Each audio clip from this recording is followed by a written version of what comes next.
គេនៅនៃ account Facebook មួយឈ្មោះថាសេរីភាពខ្ញុំសារព័ត៌មានបានបង្ហោះនៅសំណេរដោយភ្ជាប់នៅคลิปវីដេអូខ្លីតាមដងផ្លូវនៃដងប្រឡាយសោះចុះហូបបាយមិនបានអាងខ្នងប្តីសមិទ្ធកិច្ចបងប្អូនពិចារណាតាមការគួរគេនៅនៃខាងលើបន្ថែមទៀតថាតាមប្រឡាយផ្លូវសាធារណៈចុះញ៉ាំបាយខុសដែរមែនប្តឹងសុទ្ធតែប៉ូលីសប៉ុស្តិ៍មកឲ្យដោះស្រាយហេតុអ្វីស្រុកខ្មែរមានច្បាប់ដែរឬអត់អញ្ចឹងអីសូមមតិមហាជនម្នាក់មួយមកថ្ងៃអាទិត្យទី4ឧសភា2025ស្ថិតនៅភូមិពពែតស្រុកស្វាយទៀបខេត្តស្វាយរៀងសូមទស្សនានៅវីដេអូឃ្លីប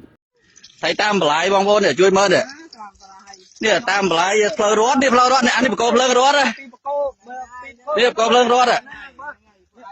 ឥឡូវគាត់នេះគេគាត់ថាគាត់នេះម្ចាស់ដីឯណាឲ្យបងអាបន្លាយនេះ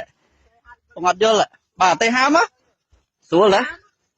នេះមើលគាត់ធ្វើគេនេះដីរត់អីគេមកយាយយកស្នងការយាយមកជួបមកខ្ញុំទៅសូតិចសម្រាប់វិញឡើយថានេះណាអបាច់ទៅមកណាទេបងខ្ញុំថតទុកផតតាព្រោះខ្ញុំជាបរដ្ឋប្រើសិទ្ធជាបរដ្ឋអត់ប្រើសិទ្ធជាអ្នកកតាទេឡើយហ្នឹងតើនេះផ្លូវសាធារណៈបងអត់មានសិទ្ធមកគ្រប់ខ្ញុំទេអរេបងខ្ញុំធម្មតាបងខ្ញុំហូបកន្លែងណាខ្ញុំសម្រាប់កន្លែងហ្នឹងអត់មានប្រើសិទ្ធអំណាចមកគៀបជាបរដ្ឋទេនេះបងប្អូនជួយទស្សនានេះអានេះផ្លូវនេះបកោភ្លើងរត់តាមច្បាប់របស់រដ្ឋដកមកប្រហែលខ្ញុំមកបានហៅមកបលីមកសម្រាប់រួលទេលោកឯងកុំហ្នឹងផុតអីស្រាមមករករឿងអីគេខ្ញុំអត់មានរករឿងខ្ញុំហូបតែមកកន្លែងនេះនិយាយស្រួលគេមកសម្រាប់រួលមិនបងមកសម្រាប់រួលមិននោះចែគាត់ចោតខ្ញុំថាបងត្រីនៅកន្លែងរត់ខុសមិនចោតខ្ញុំកន្លែងរត់នេះ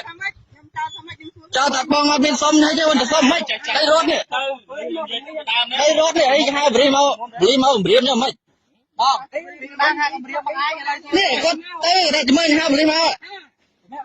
វីដេអូមានវីដេអូខ្ញុំមានបងអត់អីវីដេអូខ្ញុំមាននេះគាត់ឲ្យគាត់ហៅបរិមកនេះ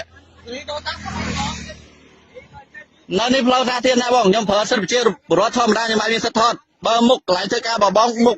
កន្លែងបបអត់អូខេខ្ញុំមិនបានធ្វើឲ្យខុសទេតម្លៃ$99រៀនមួយខែព្រីជួលមួយខែសាលាបង្វឹក Plan A Education យើងខ្ញុំចាប់បើកហើយបង្រៀនគួរលើមុខវិជ្ជាជាច្រើនដូចជាគណិតវិទ្យារូបគីមីនិងជីវវិទ្យាចាប់ពីថ្នាក់ទី5ដល់ថ្នាក់ទី12ហើយមានតម្លៃពិសេសសមរម្យត្រឹមតែ$99ក្នុងមួយខែរៀនមួយខែព្រីជួលមួយខែសូមទំនាក់ទំនងលេខទូរស័ព្ទ093 60 សូមអរគុណសាលាបង្វឹក Plan A ដំណើរឆ្ពោះទៅកាន់នីតិ A